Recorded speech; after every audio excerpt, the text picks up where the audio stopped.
আসসালামু আলাইকুম। MRF take ভিডিওতে সবাইকে স্বাগতম। আশা করছি সবাই ভালো আছেন।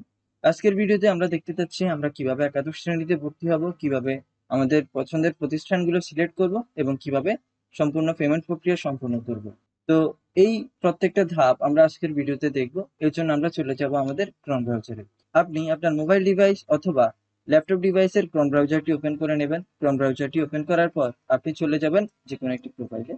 তো প্রোফাইলে আসার পর এখানে আপনি সার্চ করবেন এক্সআই ক্লাসেস অ্যাডমিশন লিখে। দেন আমরা সিম্পলি এই ওয়েবসাইটটিতে চলে যাব। এটি হচ্ছে exiclassadmission.gov.bd। দেন আমরা এন্টার প্রেস করব। তো এন্টার প্রেস করার পর এখানে দেখতে পাচ্ছেন আমাকে একটি ইন্টারফেসে নিয়ে আসা হয়েছে। তো এখানে আমি অলরেডি একটি স্টুডেন্টের জন্য লগ ইন করে রেখেছি, আমি তা লগ আউট করে দিচ্ছি। তো লগ আউট করে দেওয়ার পর এখানে আমরা কি করব, এখানে আমরা যদি নতুন কোনো স্টুডেন্টের জন্য আবেদন করতে চাই তাহলে অবশ্যই আমাদেরকে